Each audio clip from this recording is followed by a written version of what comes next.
Good morning students. आज हम कुछ इम्पॉर्टेंट क्वेश्चन सॉल्व करेंगे जो कि फार्मास्यूटिकल इनऑर्गेनिक केमिस्ट्री के यूनिट फर्स्ट में आए हुए हैं एग्ज़ाम्स में। 2016 से लेकर 2020-21 तक जितने भी क्वेश्चंस आए हैं आज हम उन्हें देखेंगे भी और उन्हें सॉल्व भी करेंगे। चलिए पहले ये देखते हैं कि क्वेश्चंस कौन कौन से हमारे आए हुए हैं एग्ज़ाम्स में। जैसे कि हम प्रीवियस ईयर के questions paper unit wise solve कर रहे हैं, तो सबसे पहले हम यूनिट फर्स्ट के क्वेश्चन सॉल्व करेंगे जो कि आए हुए हैं। पहला क्वेश्चन जो कि 2017 से 16 में भी आया हुआ है, 18 में भी आया हुआ है और 17 में आया है, वो है right in detail about pharmacopoeia. Pharmacopoeia क्या होती है उसके बारे में आया गया है। दूसरा क्वेश्चन जो कि यूनिट फर्स्ट से बहुत ज़्यादा पूछा गया है वो है define impurities, its types and different sources of impurities. आप देख सकते हो 2018-19 के पेपर में आया हुआ है, 1920 के पेपर में आया है, 2021 के पेपर में आया है, यानी कि कंटिन्यूस पूछा गया है। थर्ड क्वेश्चन जो कि हम पूछा जा रहा है, 2 टाइम ये क्वेश्चन आ चुका है, write about the limit test of arsenic. ये क्वेश्चन बहुत इंपॉर्टेंट है तो हमें इसके बारे में अच्छे से पढ़ना है। चौथा क्वेश्चन जो आया हुआ है वो है write a short note on limit test of chloride, sulphate, iron and heavy metal. और पांचवा क्वेश्चन जो रखा है वो है शॉर्ट क्वेश्चंस। जितने भी अभी तक क्वेश्चंस आए हुए हैं आईपीसी में उन सब को हम सॉल्व करेंगे और देखेंगे कि क्वेश्चंस आए हैं और हमें कितना लिखना है। जैसे कि हमने पहला क्वेश्चन देखा था कि हमें क्या पूछा गया था, फार्माकोपिया के बारे में। अब फार्माकोपिया क्या है? फार्माकोपिया वर्ड जो है वो ग्रीक के 2 वर्ड से मिलके बना है, फार्माकॉन एंड पोया। फार्माकॉन का मतलब क्या होता है? ड्रग, एंड पोया का मतलब होता है टू मेक। फार्माकोपिया एक ऑफिशियल बुक होती है जो कि नेशनल गवर्नमेंट अप्रूव करती है। इसमें क्या दिया रहता है? List of drugs, description, preparation, test for identification, purity and potency के बारे में दिया रहता है। तीसरा पॉइंट जो हमें ध्यान रखना है फार्माकोपिया के बारे में ये है कि हमें ऑफिशियल नेम ड्रग का पता होना चाहिए, उनके सिनोनिम पता होने चाहिए और एडल्ट डोज के बारे में पता होना चाहिए कि कितनी डोज किस पेशेंट को देनी है। अगर हमें इन चीज़ों के बारे में नहीं पता तो हम फार्माकोपिया के अंदर देख सकते हैं कि कितनी डोज किस ड्रग की हमें देनी पड़ती है। तो कितने तरीके की फार्माकोपिया होती है?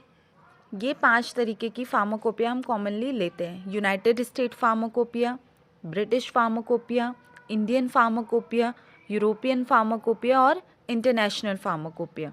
यूनाइटेड स्टेट फार्माकोपिया को हम यूएसपी बोलते हैं, ब्रिटिश फार्माकोपिया को बीपी बोलते हैं, इंडियन फार्माकोपिया को हम आईपी के नाम से भी जानते हैं। यूनाइटेड स्टेट फार्माकोपिया के बारे में। यूनाइटेड स्टेट फार्माकोपिया के बारे में हमें 3 पॉइंट्स ध्यान में रखने हैं। पहला पॉइंट ये कहता है कि 1817 में डॉक्टर लाइमन स्प्लेंडिंग जो कि न्यूयॉर्क के थे, उन्होंने ये प्लान सपोस्ट करा था मेडिकल सोसाइटी ऑफ कंट्री के सामने कि हम एक नेशनल फार्माकोपिया पब्लिश करेंगे। दूसरा पॉइंट ये ध्यान में रखने की ज़रूरत है कि पहली यूनाइटेड स्टेट फार्माकोपिया पब्लिश हुई थी 15 दिसंबर 820 यानी कि 15 दिसंबर 1820 में, जिसके अंदर क्या क्या इंक्लूड किया था? 217 ड्रग्स के बारे में बताया गया था अबाउट 272 पेजेस में।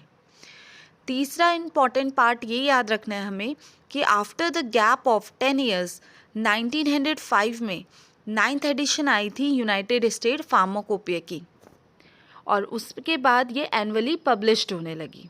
फार्माकोपिया आती है अब हमारी British pharmacopoeia. British pharmacopoeia national pharmacopoeia होती है यूनाइटेड किंगडम की। ये बहुत ही इंपॉर्टेंट स्टैट्यूटरी कंपोनेंट होता है to control over medicines. British pharmacopoeia British national formulary के साथ मिलके फार्मास्यूटिकल स्टैंडर्ड्स बनाती हैं। जो फर्स्ट एडिशन थी ब्रिटिश फार्माकोपिया की वो 1864 में आई थी और ये फर्स्ट अटैम्प्ट था कोई भी फार्मास्यूटिकल स्टैंडर्ड बनाने का किसी भी मेडिसिन के लिए। जैसे ही हमारी ब्रिटिश फार्माकोपिया बनी तब एक पहली बार एक कमीशन आई गई जिसको हम कहते हैं नेशनल या general medical council under the act medicinal act 1858, वो ताकि अच्छे से प्रॉपरली स्टैंडर्ड मेंटेन कर सके ब्रिटिश फार्माकोपिया के लिए। इन 1907 ब्रिटिश फार्माकोपिया का सप्लीमेंट आया गया जिसको हम किस नाम से जानते हैं? ब्रिटिश फार्मास्यूटिकल कोडेक्स के बारे में जानते हैं, जो कि इंफॉर्मेशन देता था हमें drug and other pharmaceutical substances के बारे में। उसमें हमारे ब्रिटिश फार्मास्यूटिकल स्टैंडर्ड्स नहीं प्रोवाइड करे गए थे।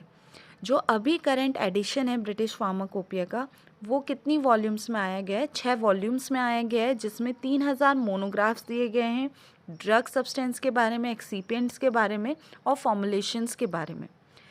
आइटम्स जो कि वेटनरी मेडिसिन में भी यूज़ होते हैं यूनाइटेड किंगडम में, वो भी इंक्लूड करे गए हैं ब्रिटिश फार्माकोपिया के अंदर, ताकि हमें सारी इन्फॉर्मेशन मिल सके फार्मास्यूटिकल जितनी भी मेडिसिन यूज़ हो रही है उन सब के बारे में। अब हमारी जो थर्ड फार्माकोपिया है वो है इंडियन फार्माकोपिया। इंडियन फार्माकोपिया हमारी प्री इंडिपेंडेंट स्टेज से पहले आ गई थी। फर्स्ट एडिशन जो आई थी वो पब्लिश्ड हुई थी 1955 में और उसका सप्लीमेंट आया था 1960 में। ये इसमें हमारे बहुत सारी क्रूड ड्रग्स के बारे में बताया गया था और उनकी प्रिपरेशन के बारे में हमें बताया गया था। सेकेंड एडिशन आया था हमारा 1966 में बाय डॉक्टर बी मुखर्जी, जो कि चेयरमैनशिप के अंडर किसके आया था? शंकर एस। और सप्लीमेंट उसका आया था 1975 में। थर्ड एडिशन हमारी पब्लिश हुई थी 1985 में under the leadership of doctor Nityanand, chairman जो रहे थे नित्यानंद स्वामी, और इसमें जनरल नोटिसेस एंड अपेंडिसेस के बारे में हमें बताया गया था।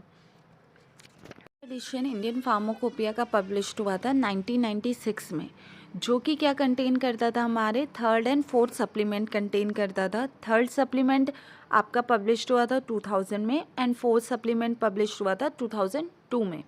ये भी 2 पार्ट्स में डिवाइडेड थे supplement, part 1 and part 2। Part 1 biological products के बारे में बताता, पार्ट 2 बायोलॉजिकल प्रोडक्ट्स के बारे में बताया गया था एंड पार्ट 1 बताया गया था आपके नॉन बायोलॉजिकल प्रोडक्ट्स के बारे में। फिफ्थ एडिशन आया था 2007 में आईपी का और ये पब्लिश करा था नित्यानंद स्वामी ने। सिक्स्थ एडिशन आया था 2010 में। सेवन्थ एडिशन इंडियन फार्माकोपिया का आया था 2014 में और उसका सप्लीमेंट आया था 2015 में। एट्थ एडिशन आया था इंडियन फार्माकोपिया का 2018 में और वो 4 वॉल्यूम्स में डिवाइडेड था। इंडियन फार्माकोपिया हर 4 साल बाद रिलीज़ होने लगी, यानी कि पब्लिश्ड होने लगी। अब हमें ये देखना है कि इंडियन फार्माकोपिया के अंदर क्या क्या हमें बताया गया है। यहाँ पे 3 सेक्शन होते हैं। पहले सेक्शन में इंट्रोडक्शन दिया रहता है। इंट्रोडक्शन का मतलब लास्ट एडिशन कब आई, पूरे चेंजेस क्या क्या हुए हमारी फार्माकोपिया के अंदर, क्या क्या एडिशन है, क्या क्या डिलीशन हुआ, इन सब के बारे में किस में बताया रहता है? इंट्रोडक्शन में। मोनोग्राफ्स आते हैं सेकेंड। मोनोग्राफ्स यानी कि कोई भी हमारी ड्रग है उसके बारे में, उसका केमिकल नेम, उसका सिनोनिम, सिनोनिम यानी कि पर्यायवाची, classification, physical properties, chemical properties, आपकी limit of impurity, purity testing, identification test, ये सब चीज़ें दी रहती है। मोनोग्राफ हमारा क्या क्या इंक्लूड करता है? अब मोनोग्राफ के अंदर हमें क्या क्या डिटेल्स दी रहती है? Name of drug, other name of drug, chemical formula, molecular weight and systemic chemical unit, standard for purity, description of odor, give detail about appearance, odor and taste, solubility of various solvents, identification, gives specific tests, test for purity, non-specific tests like melting point, distillation. Assay is the method to estimate the quantity of drugs present, storage condition, ये सब क्या है? ये सारी details हमारी किसके अंदर आती है? मोनोग्राफ्स के अंदर आती है। हमें किसके बारे में जानना होता है? अपेंडिसेस। अपेंडिसेस थर्ड सेक्शन होता है आईपी के अंदर। It's a type of index. जैसे कि टाइप्स ऑफ अपेंडिसेस, सबसे पहला क्या है? एपरेटस फॉर टेस्ट एंड एसे। अब जितने भी एपरेटस है टेस्ट एंड एसे के बारे में, वो हमें कौन से अपेंडिक्स के अंदर मिलेंगे? 6th अपेंडिक्स के अंदर मिलेंगे। अब बायोलॉजिकल टेस्ट एंड ऐसे हमें कहाँ मिलेंगे? 41 अपेंडिक्स के अंदर मिलेंगे। केमिकल टेस्ट एंड ऐसे किसके बारे में अगर हमें जानना है तो वो कौन से अपेंडिक्स के अंदर होंगे? 29। ऐसे जितनी भी डिटेल्स होती हैं अगर हमें जाननी होती है आईपी में तो वो अलग अलग अपेंडिसेस के अंदर होती है और हम अपेंडिसेस को निकाल के, टाइप्स ऑफ अपेंडिसेस अगर हमें पता होंगे तो हम उससे आराम से देख सकते हैं, हम निकाल के पढ़ भी सकते हैं। फोर्थ फार्माकोपिया होती है वो है यूरोपियन फार्माकोपिया। यूरोपियन फार्माकोपिया क्या प्रोवाइड करती है? हमें कॉमन स्टैंडर्ड प्रोवाइड करती है और ये बेसिकली कहाँ की मेडिसिन की क्वालिटी कंट्रोल करती है? यूरोप की। यूरोपियन फार्माकोपिया ऑफिशियल बुक होती है जो कि कहाँ चलती है? Germany, Italy, France, Netherland, Switzerland and Belgium में। पहली यूरोपियन फार्माकोपिया पब्लिश करी गई थी 1969 पे और ये एप्लीकेबल होती है to all over the European countries. Last but not the least, fifth edition जो या फिफ्थ हमारी फार्माकोपिया वो है international pharmacopoeia. International pharmacopoeia all over the world चलती है. इतना हमें पूरा फार्माकोपिया के बारे में हमें पढ़ना है. ये पूरा हमारा क्या है, आंसर 1. अगर हमें डिटेल क्वेश्चनिंग करी जाएगी व्हाट इज़ फार्माकोपिया या right a full detail on pharmacopoeia, तब हमें पूरा बताना होता है. हालांकि ये 2016 एंड 17 के क्वेश्चन पेपर में आया था, but still we have to study about this. Question हमारा था second question, define impurity and its type. Also write about the different sources of impurities. ये बहुत बार पूछा जाता है और हर साल ये मोस्टली क्वेश्चन आता ही आता है. तो इम्प्योरिटी क्या होती है? इम्प्योरिटी क्या है? अनवांटेड सब्सटेंस डेट में कॉज एडल्ट्रेशन और डेट में कॉज टॉक्सिसिटी और एडवर्स इफेक्ट, इनको क्या बोलेंगे? इम्प्योरिटीज़. इम्प्योरिटी क्या होती है? फार्मास्यूटिकल या मेडिकल प्रिपरेशन में बहुत तरीके से आ सकती है. जैसे कि कोई बाहर से सब्सटेंस आ गया और उसने टॉक्सिक रिएक्शन शो कर दी, जिसकी वजह से क्या हुआ, एक्सेसिव हैवी मेटल्स की वजह से हमारी बॉडी में टॉक्सिसिटी जनरेट हो रही है. या फिर दूसरा तरीका क्या है, टॉक्सिक इफेक्ट हो गया. कैसे? केमिकल अगर ख़राब हो गया, डिटीरियोरेट हो गया, तो उसकी वजह से क्या होगा, टॉक्सिक इफेक्ट हो गया. एग्जाम्पल, हार्ड सोप अगर हमने यूज़ कर लिया जिसमें क्या हुआ, एक्सेस पानी हुआ, तो वो मॉइस्चर की वजह से क्या करेगा, केमिकल्स को ख़राब कर सकता है. आइए अब देखते हैं कितनी टाइप्स की इम्प्योरिटीज़ होती हैं. टाइप्स ऑफ इम्प्योरिटीज़ आप देख सकते हैं, 3 टाइप की इम्प्योरिटीज़ होती है. Organic impurities, inorganic impurity and residual solvents. Organic impurities को कभी कभी हम क्या कहते हैं, process and drug related impurities. हमें ये जानना है ऑर्गेनिक इम्प्योरिटीज़ होती क्या है.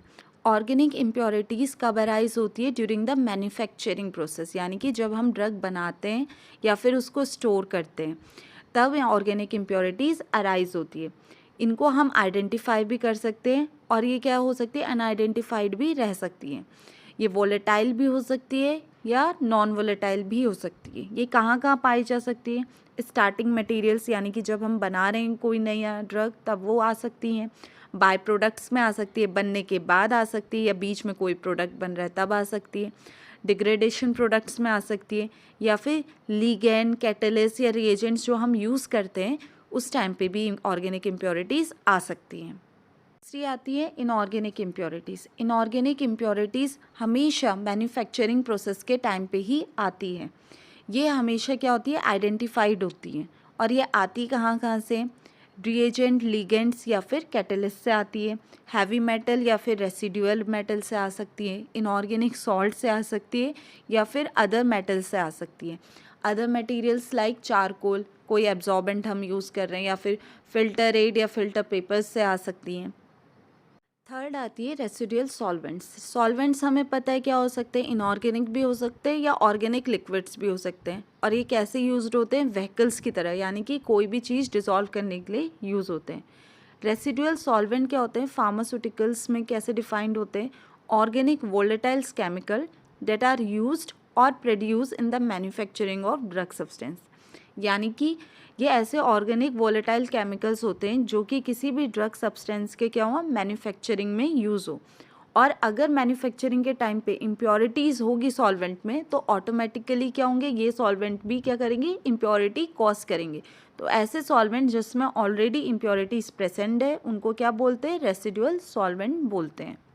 नेक्स्ट पार्ट इसी क्वेश्चन का क्या था, सोर्सेज ऑफ इम्प्योरिटीज़. क्या क्या सोर्सेज होते हैं इम्प्योरिटीज़ के? पहला क्या है, raw material used in manufacturing.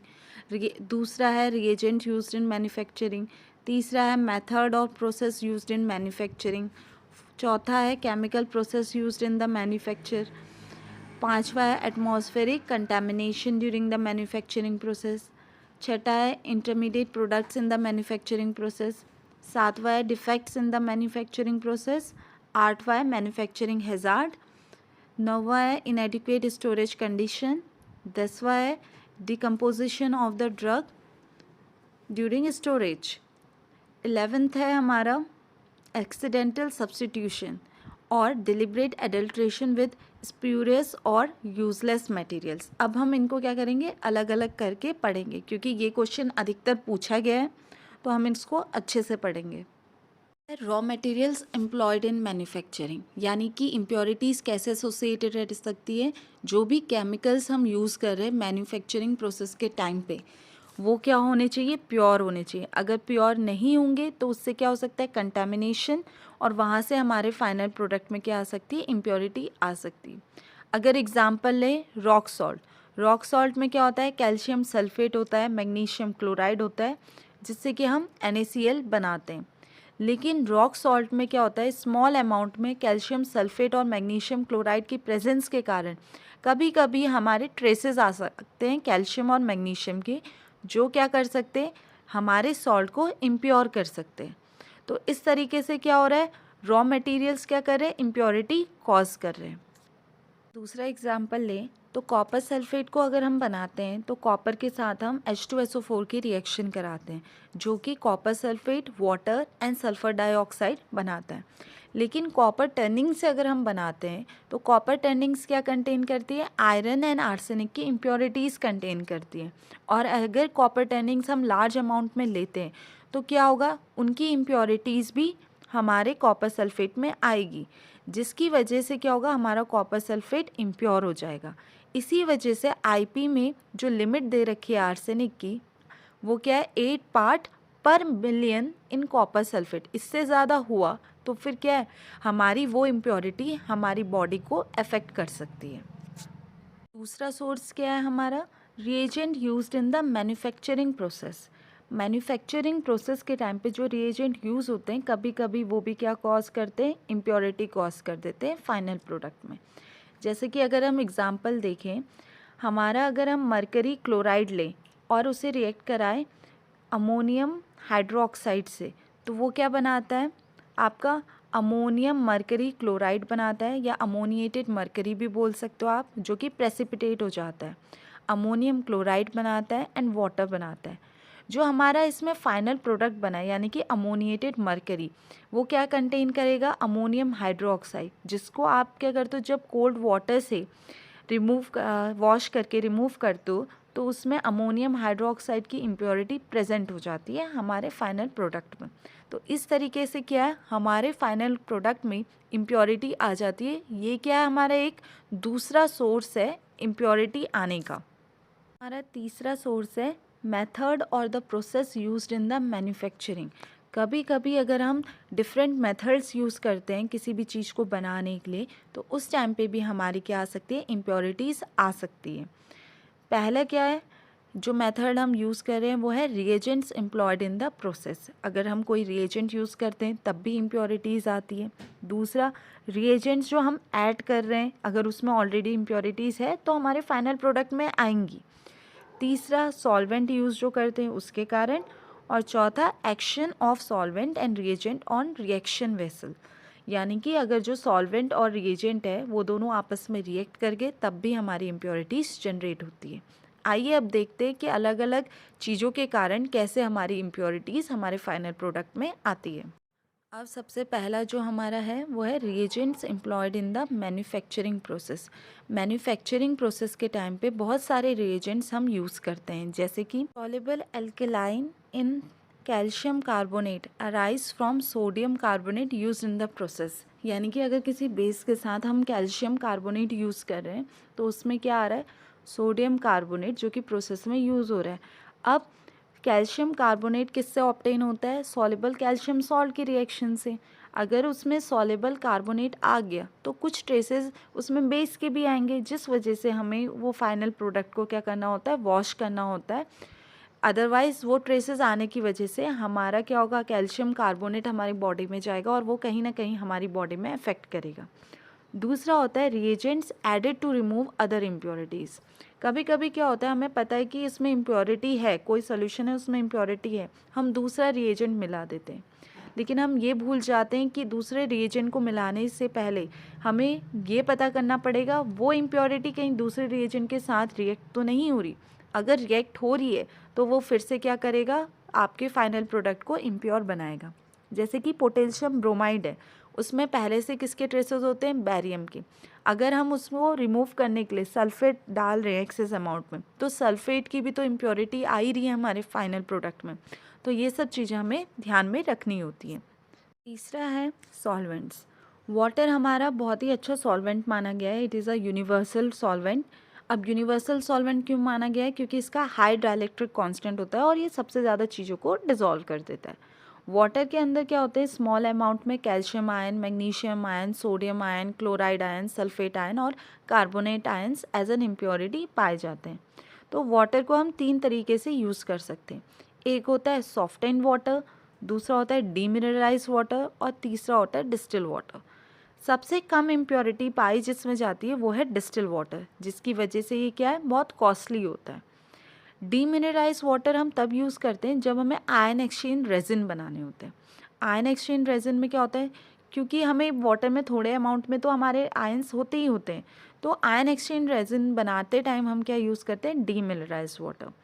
और सॉफ्ट एंड वाटर हम तब यूज़ करते हैं जैसे हमें डिटर्जेंट्स बनाने होते हैं या फिर सोडियम फॉर्म हमें चाहिए होती है जिंकोलाइट आयंस की, तब हम क्या यूज़ करते हैं, सॉफ्ट एंड वाटर। इनमें इम्प्योरिटीज़ होती है और बहुत ज़्यादा मात्रा में होती है, तो इसी वजह से ये हमें क्या मिल जाते हैं, चीप फॉर्म में वाटर मिल जाता है। फोर्थ पार्ट जो है फिर वो है action of solvent and reagent on reaction vessel. हमारे कोई भी रिएक्शन वेसल्स या फिर जिसमें हम बना रहे हैं या बीकर जो हम ले रहे हैं वो पहले से साफ़ नहीं होता, हमें उसे क्या करना पड़ता है, स्टेराइल करना पड़ता है।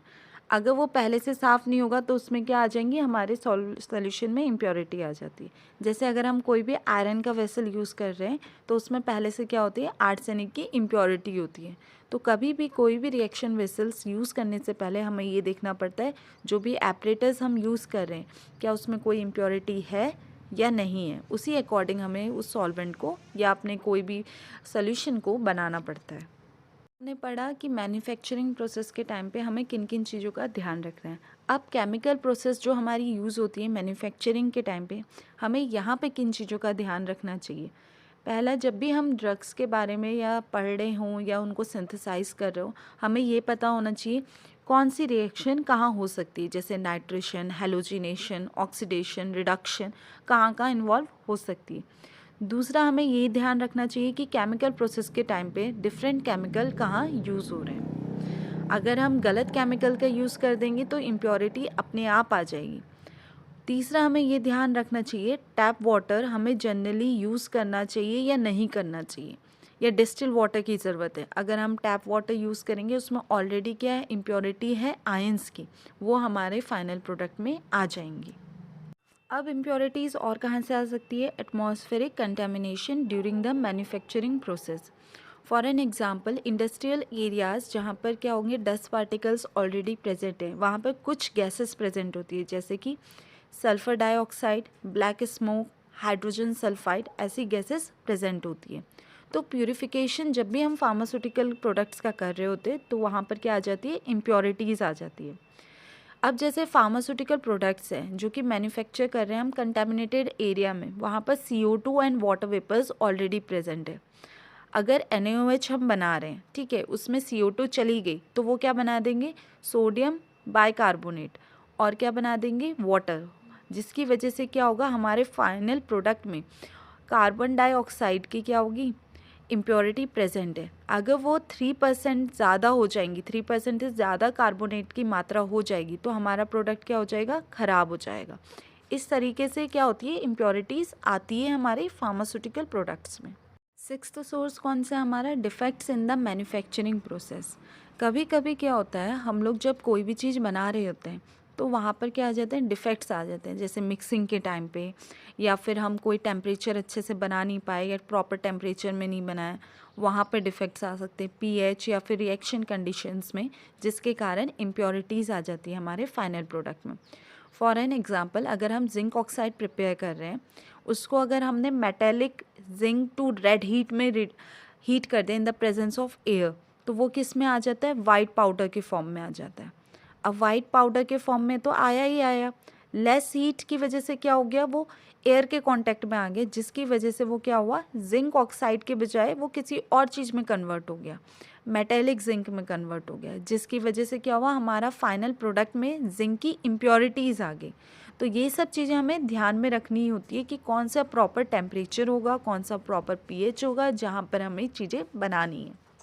अब नेक्स्ट है seventh, intermediate products in the manufacturing process.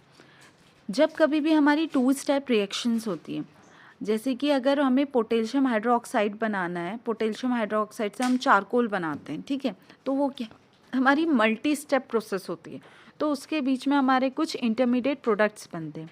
अगर वो इंटरमीडिएट प्रोडक्ट्स क्या हुए, इम्प्योर हुए या फिर कहीं से उनके कांटेक्ट में कंटामिनेशन आ गया, कुछ आ गया, तो हमारे फाइनल प्रोडक्ट में भी क्या आ सकती है, इम्प्योरिटी आ सकती है। इसीलिए हमें इन सब चीज़ों का ध्यान रखना है कि जो हमारा इंटरमीडिएट प्रोडक्ट भी बन रहा है वो भी क्या हो, प्योर हो। तो हमें पढ़ना है question third. Question third is about limit test of arsenic. ये बहुत ही इंपॉर्टेंट क्वेश्चन है और हर साल पूछा जाता है, तो हमें ये याद रखना है। आर्सेनिक का लिमिट टेस्ट हमें हमेशा याद रखना है, और ये भी याद रखना है आर्सेनिक का लिमिट टेस्ट कौन से एपरेटस में होता है, गुडजेट एपरेटस। ये क्वेश्चन आपका हर साल आता है गुडजेट एपरेटस के बारे में, आपको डायग्राम भी आना चाहिए, तो आप इस चीज़ का ध्यान रखिए। क्या होता है लिमिट टेस्ट ऑफ आर्सेनिक का? लिमिट टेस्ट ऑफ आर्सेनिक का जो प्रिंसिपल है वो बेस्ड होता है reaction of arsenic gas with hydrogen ion. वो क्या फॉर्म करती है, आर्सिन गैस फॉर्म करती है, जो कि येलो स्टेन प्रोड्यूस करती है हमारे कहाँ पे, मरकरी क्लोराइड पेपर पे। और हमेशा याद रखना इसमें जो रिड्यूसिंग एजेंट यूज़ होता है वो क्या होता है, पोटेशियम आयोडाइड। आप रिएक्शंस पूरी देख सकते हो, ये 3 स्टेप में रिएक्शंस होती है, और ये एपरेटस जो इसमें यूज़ होता है वो क्या होता है, गुडजेट एपरेटस। आप कोई भी सब्सटेंस लोगे, डाइल्यूट HCl के साथ रिएक्ट कराओगे, वो आर्सेनिक एसिड प्रोड्यूस करेगा। जब ये आर्सेनिक एसिड आपका रिएक्ट होगा H2SnO2 के साथ, यानी कि स्टेनियस एसिड के साथ, तो ये आर्सेनियस एसिड और H2SnO3 जनरेट करता है। जब आर्सेनियस एसिड आपका नेसेंट हाइड्रोजन के साथ रिएक्ट करेगा तो वो क्या प्रोड्यूस करेगा, आर्सिन गैस, जो कि आपके मर्करी क्लोराइड पेपर पे जाएगी, एक येलो कलर का स्टेन छोड़ती है।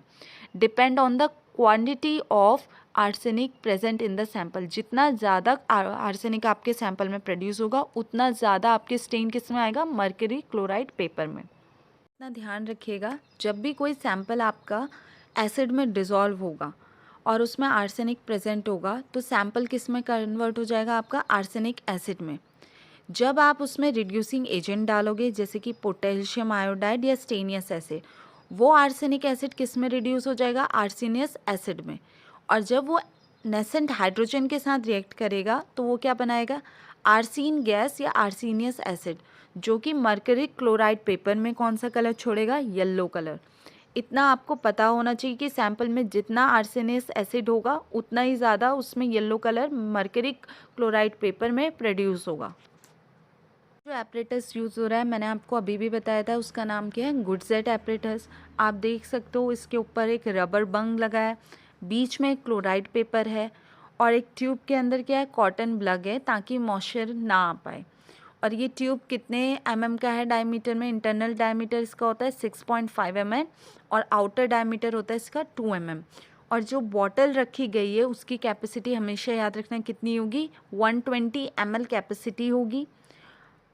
अब टेस्ट सोल्यूशन और आप स्टैंडर्ड सोल्यूशन बनाते हो। टेस्ट सैंपल में क्या लोगे आप, टेस्ट सोल्यूशन लोगे, उसमें क्या डालोगे, स्पेसिफिक अमाउंट में क्या डाला, पानी डालोगे, HCl डालोगे। उसके बाद उसमें KI यूज़ करोगे। KI क्या होता है आपका, रिड्यूसिंग एजेंट। उसमें फिर 5 ml स्टेनियस क्लोराइड सोल्यूशन डालोगे, और 10 ग्राम क्या डालोगे, जिंक, जिसकी वजह से क्या होगा, 40 मिनट के अंदर क्या आएगा, आपकी येलो कलर की स्टेन आ जाएगी, कहाँ पर, मर्करी क्लोराइड पेपर पे।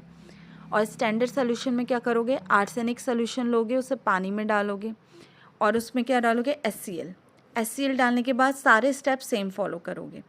अगर आपके स्टैंडर्ड सोल्यूशन में तो हमेशा क्या होगा, आर्सेनिक प्रेजेंट रहेगा, लेकिन टेस्ट सोल्यूशन में क्या हो सकता है, आर्सेनिक प्रेजेंट भी रह सकता है और नहीं भी रह सकता। अगर प्रेजेंट होगा मर्करी क्लोराइड पेपर में येलो स्टेन देगा, अगर प्रेजेंट नहीं होगा तो कोई स्टेन नहीं आएगा, लेकिन स्टैंडर्ड सोल्यूशन में हमेशा क्या आएगा, स्टेन आएगा। तो ये चीज़ आपको क्या रखनी चाहिए, ध्यान में रखनी चाहिए। दूसरी चीज़, जितना कलर डार्क होगा येलो कलर, उतना ज़्यादा आर्सेनिक प्रेजेंट होगा सैंपल में। अगर येलो कलर नहीं आ रहा तो सैंपल में क्या होगा, आर्सेनिक प्रेजेंट नहीं होगा। अब रीजनिंग कर लें, स्टेनियस क्लोराइड क्या होता है, क्यों डालते हैं, ताकि आर्सिन गैस इवॉल्व हो। जिंक, पोटेशियम आयोडाइड और स्टेनियस क्लोराइड क्या काम करते हैं, रिड्यूसिंग एजेंट का काम करती है। HCl क्यों डालते हैं, ताकि हमारा सोल्यूशन क्या बन पाए, एसिडिक बन जाए। लेड एसीटेट पेपर को क्यों यूज़ करते हैं, to trap hydrogen sulphide which may be evolve along with arsine, यानी कि लेड एसीटेट पेपर क्यों यूज़ होगा, हाइड्रोजन सल्फाइड को ट्रैप करने के लिए। जब वो रिलीज़ होगी, किस टाइम पे रिलीज़ होगी, आर्सीन गैस जब रिलीज़ होती है उस टाइम पे। आपका थर्ड क्वेश्चन का आंसर। आई होप आप सबको समझ में आ रहा हो। अगर आपको कहीं पर भी दिक्कत आए आप लोग कमेंट बॉक्स में पूछ सकते हैं। क्वेश्चन जो हमसे पूछा गया है वो है write a short note on limit test of chloride, sulphate, heavy metal and iron. अब क्लोराइड क्या होता है, क्लोराइड का प्रिंसिपल क्या है लिमिट टेस्ट ऑफ क्लोराइड का। लिमिट टेस्ट ऑफ क्लोराइड किस पे बेस्ड होता है, reaction of soluble chloride with silver nitrate in the presence of dilute nitric acid. तो वो क्या करेगा, AgCl बनाएगा। AgCl क्या होता है, हमेशा इनसॉल्युबल होता है और प्रेसिपिटेट की फॉर्म में नीचे जम जाएगा। और NO3 नेगेटिव वो क्या करेगा, रिलीज करेगा। प्रोसीजर क्या होता है, आप एक टेस्ट सैंपल जब बनाते हो तो आप सैंपल लेते हो, उसको डिज़ोल्व करोगे वाटर में और कहाँ पर ट्रांसफ़र करोगे, इसे नेस्ले सिलेंडर में।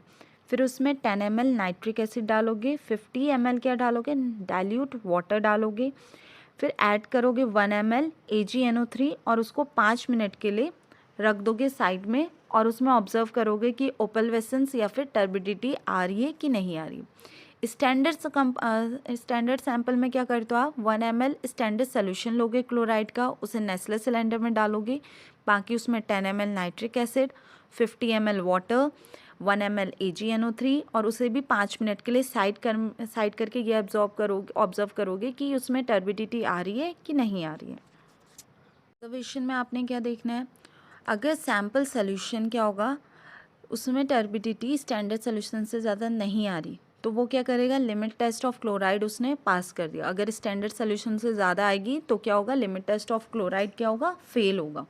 रीज़न, अब नाइट्रिक एसिड क्यों यूज़ कर रहे हो, ताकि आपका सोल्यूशन क्या बने, एसिडिक, और सिल्वर नाइट्रेट क्या हो जाए, प्रेसिपिटेट हो जाए। और ये सोल्यूशन कैसे बनेगा, turbid. Limit test of sulphate.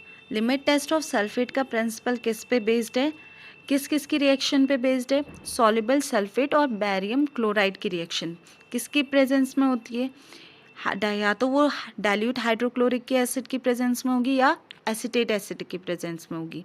वो क्या बनाएंगे, बैरियम सल्फेट और क्लोराइड आयंस क्या होंगे, सॉल्युबल हो जाएंगे आपके सोल्यूशन में, जिसकी वजह से क्या होगी, टर्बिडिटी आएगी सोल्यूशन में।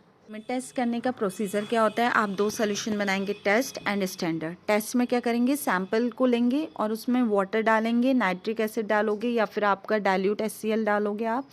फिर उसमें आप 45 ml तक वॉल्यूम मेकअप करोगे, 5 ml बैरियम सल्फेट रिएजेंट डालोगे और 5 मिनट के लिए उसको साइड में रख दोगे। वैसे ही स्टैंडर्ड में क्या करोगे, आप सैंपल डालोगे 1 ml of 0.1089% of potassium sulphate का डालोगे। बाकी सारे step same as test sample होंगे और उसे साइड रख दोगे।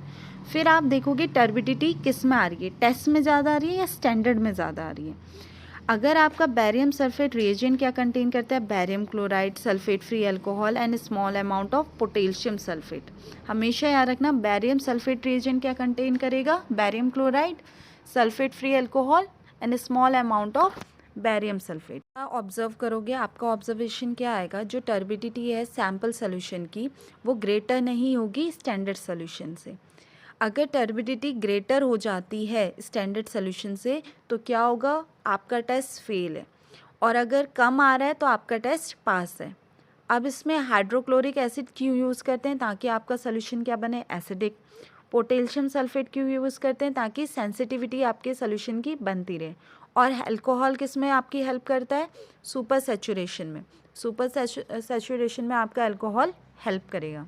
और का अब थर्ड पार्ट है limit test of iron. Iron का लिमिट टेस्ट का प्रिंसिपल बहुत जगह पूछा जाता है, उसमें रिएक्शन पूछी जाती है। इसमें क्या होता है, प्रिंसिपल यही है कि रिएक्शन कराएंगे आप आयरन की विथ थायोग्लाइकोलिक एसिड, तो ये बनाएगा आयरन थायोग्लाइकोलिक या ग्लाइकोलेट, जो कि पेल पिंक कलर का होगा और हाइड्रोजन आयंस को लिबरेट करेगा। अभी प्रोसीजर है, इसमें भी आप दो सोल्यूशन बनाएंगे, test solution and standard solution. Test solution में क्या लेंगे, सैंपल लेंगे, उसको 40 ml तक वॉल्यूम मेकअप करेंगे। 2 ml इसमें क्या डालेंगे आप, सिट्रिक एसिड, थायोग्लाइकोलिक एसिड, और 50 ml तक इसमें अमोनिया डाल के सोल्यूशन मेंटेन करोगे। फिर 5 मिनट के लिए इसको साइड रख देंगे। स्टैंडर्ड सोल्यूशन में क्या होगा, 2 ml आप स्टैंडर्ड सोल्यूशन लोगे आयरन का, उसे 40 ml तक उसकी वॉल्यूम मेकअप करोगे। Citric acid and थायोग्लाइकोलिक acid 2 ml each डालोगे और अमोनिया से लेके इसका 50 ml तक वॉल्यूम मेकअप करके इसको भी आप साइड में रख दोगे। फिर ये देखोगे कि टर्बिडिटी किस में ज़्यादा आती है और किस में कम आती है। क्वेश्चन क्या आएगा आपका, जो पर्पल कलर प्रोड्यूस होगा सैम्पल सोल्यूशन में वो ग्रेटर नहीं होगा स्टैंडर्ड सोल्यूशन से, क्योंकि स्टैंडर्ड सोल्यूशन में क्या है, ऑलरेडी आयरन सोल्यूशन आपने पहले से डाला है। अब क्या होगा, रीजंस क्या क्या होते हैं, सिट्रिक एसिड क्यों डाल रहे हैं, ताकि हम प्रिवेंट करें प्रेसिपिटेशन आयरन का, ताकि, और दूसरा रीज़न क्या होता है, वो अमोनिया के साथ कॉम्प्लेक्स फॉर्मेशन ना करें। थायोग्लाइकोलिक एसिड क्या करता है, आयरन को ऑक्सीडेशन में हेल्प करता है, और अमोनिया क्या करता है, सोल्यूशन को अल्कलाइन डाल बनाता है। इसी वजह से हम ये तीनों चीज़ें लिमिट टेस्ट में यूज़ करते हैं। हैवी मेटल का लिमिट टेस्ट है। हैवी मेटल के लिमिट टेस्ट के बारे में बहुत कम पूछा गया है, बट स्टिल एक दो बार ये आया है तो हमें पढ़ना चाहिए। हैवी मेटल का लिमिट टेस्ट किस पे बेस्ड है, रिएक्शन जो कि हैवी मेटल और हाइड्रोजन सल्फाइड या सोडियम सल्फाइड के बीच होती है, जिसकी वजह से क्या होता है, ब्राउनिश कलरेशन हो जाता है। ये क्या है, बेसिक प्रिंसिपल है आपका limit test of heavy metals का। के भी प्रोसीजर में क्या करते हैं, हम टेस्ट सोल्यूशन और स्टैंडर्ड सोल्यूशन बनाते हैं। टेस्ट में हम सैंपल लेंगे, स्टैंडर्ड में क्या होंगे, ऑलरेडी हैवी मेटल या लेड सोल्यूशन लेते हैं। फिर क्या करेंगे, दोनों में एसिटिक एसिड डालेंगे और डाइल्यूट अमोनिया डालेंगे सोल्यूशन, और उसका 35 ml तक इसका वॉल्यूम मेकअप करते हैं। फिर 10 ml इसमें हाइड्रोजन सल्फाइड डालते हैं, दोनों सोल्यूशन में डाइल्यूट 50 ml तक करते हैं और दोनों सोल्यूशन 5 मिनट्स के लिए रख देते हैं, और देखते हैं कि वाइट सरफेस कौन से सोल्यूशन में आ रहा है, टेस्ट में या स्टैंडर्ड में।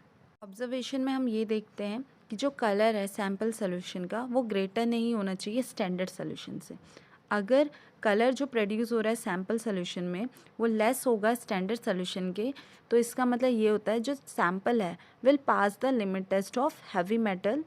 ठीक है, अब कुछ शॉर्ट क्वेश्चंस हैं जो कि मोस्टली पेपर्स में आए हुए हैं, जैसे कि name the limit test apparatus for arsenic, जो कि AKTU में 2020-21 में आया है। नाम क्या था, गुडसेट एपरेटस। डिफाइन लिमिट टेस्ट, जो कि 2019 से 20 तक आया है। लिमिट टेस्ट क्या है, limit test are the quantitative और semi quantitative test design to identify some amount of impurities. Give the reaction involve in the limit test of iron, जो कि AKTU 2018-19 में आया है। आयरन को अगर आप थायोग्लाइकोलिक एसिड के साथ रिएक्ट करोगे, आयरन थायोग्लाइकोलेट बनेगा और हाइड्रोजन बनेगा। नेक्स्ट क्वेश्चन है, why nitric acid is used in the limit test of chloride. ये किस में आया हुआ है, AKTU 2018 से 19 में आया है। Nitric acid is used to make the solution acidic and to precipitate silver nitrate. Next question है, right the principle involve in the limit test of chloride. ये AKTU 2020-21 में पूछा गया है। लिमिट टेस्ट ऑफ क्लोराइड का principle क्या था, soluble chloride जब रिएक्ट करता है सिल्वर नाइट्रेट के साथ in the presence of dilute nitric acid तो क्या बनाता है, सिल्वर क्लोराइड। बहुत इंपॉर्टेंट क्वेश्चन है जो कि हर साल पूछा जाता है। Give the reaction involve in the limit test of arsenic, जो कि अभी रिसेंटली पूछा गया था AKTU 2020-21 में। क्या रिएक्शन है, आपने कोई सब्सटेंस लिया जिसमें इम्प्योरिटी आर्सेनिक की पहले से प्रेजेंट थी, डाइल्यूट HCl के साथ रिएक्ट कराया, उसने आर्सेनिक एसिड बनाया। आर्सेनिक एसिड को फिर रिएक्ट कराया H2SnO2 के साथ, उसने आर्सेनियस एसिड बनाया। आर्सेनियस एसिड को जब आप रिएक्ट कराओगे नेसेंट हाइड्रोजन के साथ तो वो क्या बनाएगा, आर्सेन गैस। ये तीनों रिएक्शन आपको लिखनी पड़ेगी, एक रिएक्शन से काम नहीं चलेगा, तो आपको पूरी रिएक्शन को बताना पड़ेगा। और ये क्वेश्चन आया है AKTU 2020-21 में। Okay students, all the best for your exam and thank you, and if you have any doubt you can ask in the comment section. Thank you students.